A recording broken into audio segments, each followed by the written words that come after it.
নমস্কাৰ সকলোকে স্বাগতম জনাইছো মোৰ ইউটিউব চেনেল টাইমছ অসম নিউজলৈ। আজি ভিডিঅ'ত আমাৰ অংগনবাড়ী কৰ্মী সহায়িকা বাইদেউসকলৰ বাবে খুব গুৰুত্বপূৰ্ণ এটা লেটেষ্ট আপডেট ভিডিঅ' হয়। আপোনালোকে জানে যে মই আপোনালোকৰ বাবে যিবোৰ গুৰুত্বপূৰ্ণ খবৰ আছে সঠিক খবৰসমূহ আপোনালোকৰ সন্মুখত উপস্থাপন কৰিবলৈ চেষ্টা কৰোঁ। চ' আজি ভিডিঅ'ত খুব এটা ভাল আপডেট ক'ব লাগিব, কিয়নো আপোনালোকে যদি চাই All Indian federation of Anganwadi workers and হেল্পাৰ্ছৰ যি অফিচিয়েল যি ফেচবুক পেজ আছে তাতে এইটো প্ৰকাশ পাইছে আৰু এটা স্মাৰক পত্ৰ পুনৰ প্ৰেৰণ কৰা হৈছে। আৰু এইবাৰ এটা এপ্লিকেশ্যন লিখা হৈছে Shrimati Nirmala Sitharaman honourable finance minister government of India, আমাৰ বিত্তীয় মন্ত্ৰী যি ভাৰতবৰ্ষৰ বিত্তীয় মন্ত্ৰী নিৰ্মলা সীতাৰামনক উপলক্ষে 23 জানুৱাৰী 2025 এইটো ছাবমিট কৰিছে। Subject increase allocation for ICDS in the annual budget. ICDSৰ যি এনুৱেল বাৰ্ষিক বাজেট আছে 2025-26 বৰ্ষৰ যি বাজেট আৰম্ভ হ'ব তাৰ সেই বাজেট বৃদ্ধি কৰিব কৈছে, বাজেটত ধনৰাশি বৃদ্ধি কৰিব কৰাৰ কথা কৈছে। আৰু কৈছে institutionalisation of ICDS and regularisation and gratuity to the anganwadi workers and helpers. ইয়াতে উল্লেখ কৰিছে যি অংগনবাড়ী কৰ্মী সহায়িকাক ৰেগুলাৰাইজ কৰিব লাগে বা অংগনবাড়ী কৰ্মী সহায়িকাক গ্ৰেচুইটি প্ৰদান কৰিব লাগে। অৰ্থাৎ মুঠ কথা যে অংগনবাড়ী কৰ্মী সহায়িকাৰ আচলতে যি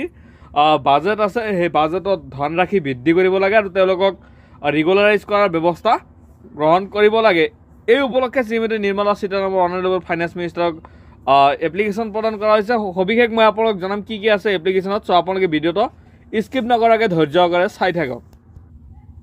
ইয়াতে কোৱা হৈছে আপোনালোকে ভালদৰে জানে যে বিশেষকৈ আমাৰ ল'ৰা ছোৱালীৰ মাজত পুষ্টিহীনতা আৰু আমাৰ দেশৰ সন্মুখীন হোৱা অন্যতম ডাঙৰ প্ৰত্যাহ্বান। বিশ্ব স্বাস্থ্য সংস্থা হুৰ তৰফৰ মতে অপুষ্টিৰ বিশ্বব্যাপী বজাৰ 1/3 ভাৰতত। চ' যি অপুষ্টিৰ হিচাপে আচলতে ভাৰতবৰ্ষ বিশ্বব্যাপী 1/3 অৰ্থাৎ 3 নম্বৰ স্থানত আছে ভাৰতবৰ্ষ পুষ্টিহীনতা। আৰু শেহতীয়াকৈ প্ৰকাশ পোৱা ৰাষ্ট্ৰীয় পৰিয়ালৰ স্বাস্থ্য জৰীপ NFS 5ৰ তথ্যত 2014-19 চনৰ সময়ছোৱাত আমাৰ শিশুৰ প্ৰায় আধা অংশক ৰক্তহীনতা, স্থূলতা, অপচয় আৰু কম ওজনৰ সৈতে পুষ্টিহীনতা বৃদ্ধিৰ আতংকজনক ইংগিত পোৱা গৈছে। এইবোৰ হৈছে মূল দাবী আচলতে। আৰু আপোনাৰ মন্ত্ৰালয়ে অদূৰ ভৱিষ্যতে $7 ট্ৰিলিয়ন অৰ্থনীতি বিশ্বৰ 3য় বৃহত্তম অৰ্থনীতি হোৱাৰ দাবী কৰিছে। ইতিমধ্যে ভাৰতবৰ্ষৰ যি চৰকাৰে দাবী কৰিছে, অৰ্থাৎ আমাৰ চৰকাৰে দাবী কৰিছে। আৰু আমি ক'ব বিচাৰোঁ যে যদি পুষ্টিহীনতাৰ বিষয়ে অবিৰতভাৱে চলি থাকিবলৈ গৈ আছে তেন্তে ভাৰতৰ বৃহৎ যুৱ জনসংখ্যাৰ জনগাঁথনিক লভ্যাংশ হ'ব আৰু স্বাস্থ্য ইয়াৰ প্ৰত্যাহ্বান আৰু অদক্ষ কৰ্মশক্তিৰ বাবে আমাৰ বোজা হ'ব, এনেকুৱা ধৰণৰ উল্লেখ কৰিছে। আৰু কি কি দাবী উল্লেখ কৰিছে মই আপোনালোকক সবিশেষ জনাইছোঁ। যদিও যোৱা এটা দশকত ঘৰুৱা ব্যয় আৰু খাদ্যৰ দাম যথেষ্ট বৃদ্ধি পাইছে, এবাৰ উল্লেখ কৰিছে অংগনবাড়ী মাননি বৃদ্ধিৰ বিষয়টো, লগতে যি ঘৰুৱা বস্তুৰ দাম বৃদ্ধি পাইছে সবিশেষ বুজাব চেষ্টা কৰিছে। চ' এইটো হৈছে এটা পত্ৰ আৰু এই পত্ৰ প্ৰেৰণ কৰা হৈছে আমাৰ ভাৰতৰ বিত্তীয় মন্ত্ৰীলৈ। আৰু পৰিপূৰক পুষ্টিৰ বাবে প্ৰতিজন শিশু হিতাধিকাৰী আবণ্টনৰ শেষবাৰৰ বাবে 2017 চনত সংশোধন কৰা হৈছিল। ইয়াৰ ফলত অংগনবাড়ী কেন্দ্ৰসমূহত খাদ্যৰ যোগান মানত প্ৰভাৱ পৰিছে। প্ৰায় 26 লাখ অংগনবাড়ী কৰ্মী সহায়িকা যিসকল তৃণমূল পৰ্যায়ৰ কৰ্মী তেওঁলোকক চৰকাৰী কৰ্মচাৰী বা শ্ৰমিক হিচাপে স্বীকৃতি দিয়া নহয় আৰু তেওঁলোকে এক ক্ষুদ্ৰ দৰমহাহে দিয়া হয়। অংগনবাড়ী শ্ৰমিক সহায়িকাৰ পাৰিতোষিক শেষৰবাৰৰ বাবে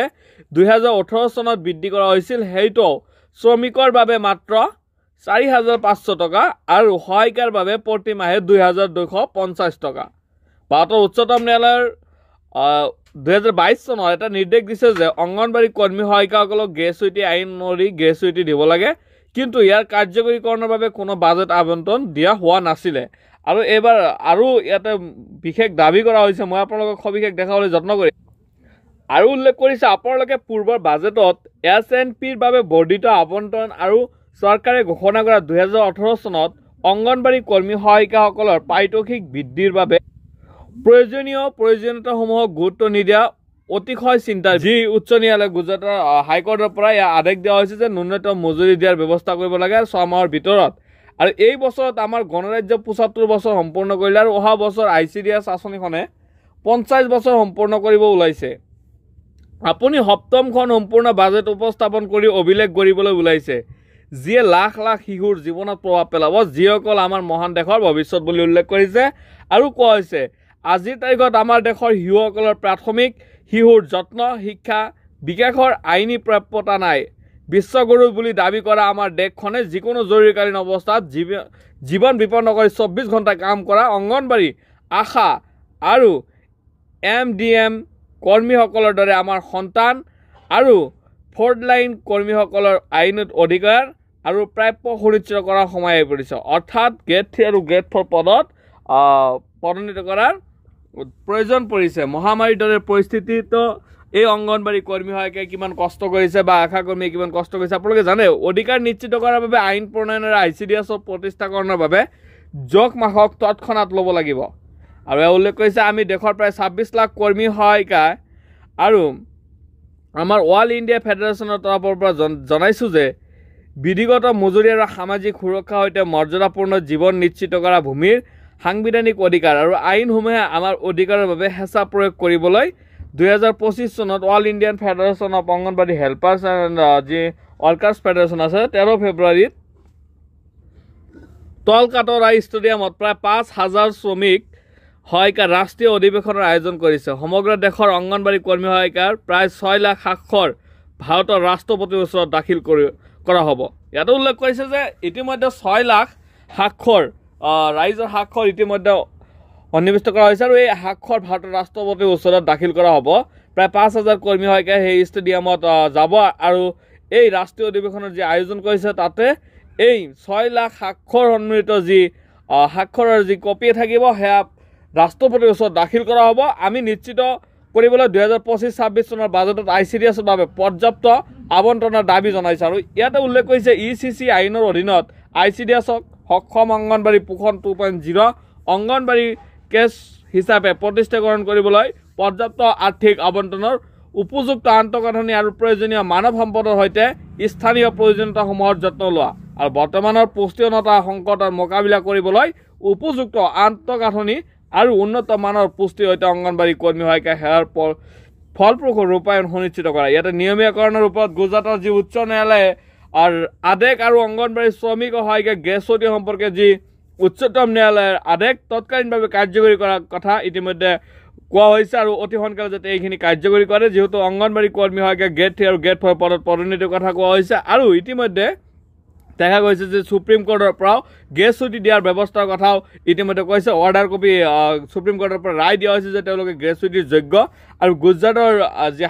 গুজৰাটৰ হাইকোৰ্টে কেৱল মই এটা কথা আপোনালোকক স্পষ্টকৈ কৈ দিওঁ কেৱল যে গুজৰাটৰ বাবে কোৱা কথা নহয় এই কথাখিনি প্ৰায় আমাৰ সমগ্ৰ ভাৰতবৰ্ষতে কাৰ্যকৰীকৰণ হ'বলৈ গৈ আছে কিয়নো কেৱল গুজৰাট চৰকাৰৰ উপলক্ষে লিখা নাই এইখন যি আদেশ বা ৰায় সেই ৰায় আমাৰ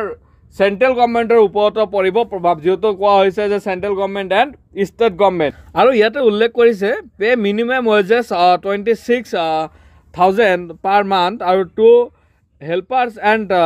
32,000 টু ৱৰ্কাৰ্ছ ইয়াতে উল্লেখ কৰিছে যে হেল্পাৰ্ছৰ কাৰণে 26,000 টকা ধাৰ্য কৰিব লাগে আৰু অংগনবাড়ী কৰ্মীৰ বাবে 32,000 টকা ধাৰ্য কৰিব লাগে provide pension ECI PF etcetera as per the recommendation of 45 and 46 ILC আৰু 4 নম্বৰত উল্লেখ কৰিছে পাৰিতোষিক ভাত্তা ভাড়া মোবাইল ফোন ৰিচাৰ্জ আদিৰ সকলো বাবদ তৎকালীন পৰিশোধ কৰা পেঞ্চন আৰু যি আদি কৰি গ্ৰেচুইটি যি আছে অন্যান্য সামাজিক সুৰক্ষা ব্যৱস্থা নিশ্চিত নোহোৱালৈকে কোনো ধৰণৰ চাকৰিচ্যুত নহয় আৰু এনেকুৱা ধৰণৰ ইতিমধ্যে স্পষ্টকৰণ দিয়া হৈছে আৰু এই দাবী জনোৱা হৈছে নিৰ্মলা সীতাৰামনক লৈ বা ভাৰতৰ যি বিত্তীয় মন্ত্ৰীক ইতিমধ্যে এইখন পত্ৰ প্ৰেৰণ কৰা হৈছে চ' আজি ভিডিঅ'ত দিবলগীয়া ইনফৰমেশ্যন বা আপডেট এইখিনি আছিল কিন্তু আপোনালোকৰ ভিডিঅ'ৰ মূল বিষয়বস্তু হৈছে অংগনবাড়ী কৰ্মী সহায়িকাক নিয়মীয়াকৰণৰ দাবী লগতে অংগনবাড়ী কৰ্মী সহায়িকাক 32,000 টকা আৰু সহায়িকাক 26,000 টকা দিয়াৰ